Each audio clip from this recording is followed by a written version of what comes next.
गैरों में कहां दम था, हमारी कश्ती भी वहां डूबी जहां पानी कम था। कुछ ऐसा ही महागठबंधन में भी देखने को मिल रहा है, जहां एक और राजद जो है वो आरोप लगाती नजर आ रही है, तो वहीं कांग्रेस भी नहीं थक रही है इस बात को कहने से कि हाँ भैया, आपकी वजह से हमारी इतनी कम सीटें आई। अब देखिए कि किस तरीके से महागठबंधन में ही जो ये माथापेची है वो होता हुआ दिखाई दे रहा है। कांग्रेस एक के बाद एक बड़े बड़े आरोप जो है वो लगाते नजर आ रही है, और इन सभी चीजों के बाद ये बड़ी जानकारी जो है वो निकल करके सामने आ रही है, जहां पर कांग्रेस जो है अपने पार्टी को मजबूत करने के लिए एक बड़ी बैठक करने जा रही है। ये पार्टी को मजबूती देने के लिए बैठक नहीं है।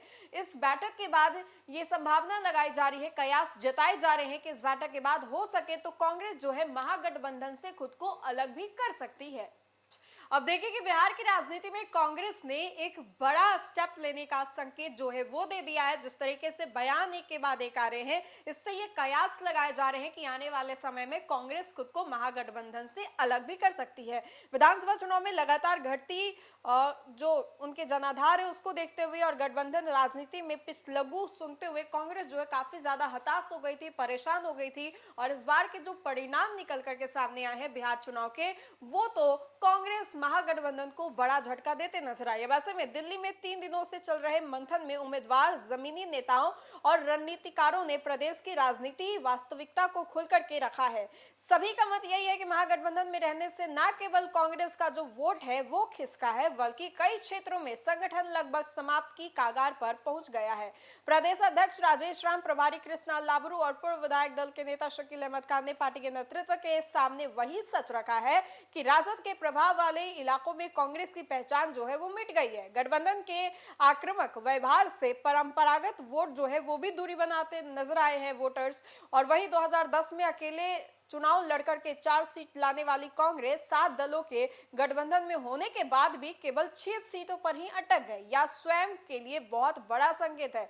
इसी पश्चाताप के लिए कांग्रेस ने यह फैसला लिया है कि अब बिहार में पूरे दमखम से अकेले चुनाव लड़ेंगे, जमीन पर उतरेंगे। और इसकी शुरुआत 14 दिसंबर को दिल्ली में प्रस्तावित वोट चोरी के खिलाफ रैली से होगी। इसके लिए 1 दिसंबर को पटना के सदाकत आश्रम में सभी जिलाध्यक्ष और प्रमंडल संगठन के जो लोग हैं उनकी एक बहुत बड़ी बैठक है। और शीर्ष नेताओं के अनुसार अगला चरण का जो जिला और प्रखंड स्तर के दौरे का चुनाव होगा और दौरा होगा, उसको लेकर के भी लोगों का खासा ध्यान जो है वो होगा।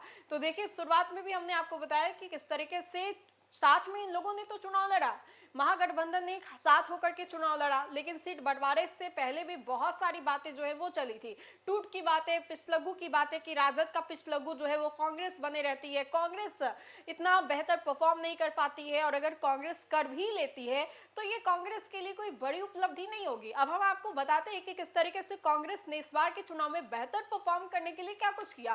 पहले तो कांग्रेस ने अपने प्रदेश अध्यक्ष राजेश राम को बदला, जो कि पहले एक सवर्ण समाज से आते थे, अखिलेश कुमार सिंह, जो कि सवर्ण समाज से आते थे, उनको हटा करके दलित समाज के नेता को उन्होंने प्रदेश अध्यक्ष बनाया। फिर कृष्ण लाबरू को बिहार चुनाव का प्रभारी जो है वो बनाया गया। मतलब इस बार की जो कांग्रेस की हर एक रणनीति थी वो बहुत बड़ी बातों की ओर इशारा कर रही थी, लेकिन इसके बावजूद भी जो नतीजे आए वो वाकई चौंका देने वाले थे। और कांग्रेस को इस बार खुद नहीं समझ में आ रहा है कि आखिर इतनी बड़ी हार जो है कांग्रेस की कैसे हुई। महागठबंधन में रहने के बावजूद भी कांग्रेस को इतने कम सीटें कैसे आई। राहुल गांधी, प्रियंका गांधी, ना जाने कितने कांग्रेस के बड़े बड़े नेता जो थे वो इस बार बिहार में जमीनी स्तर पर उतर करके कैंपेनिंग करते नजर आए, लेकिन इसके बावजूद भी कांग्रेस को इतनी बड़ी हार का सामना करना पड़ा। और इस हार को न कांग्रेस पचा पा रही है और न ही महागठबंधन के अलग जो दल हैं वो भी पचा पा रहे हैं। और इसी कड़ी में कांग्रेस की ओर से ये बड़े बड़े संकेत जो है वो दिए जा रहे हैं कि आने वाले समय में हो तो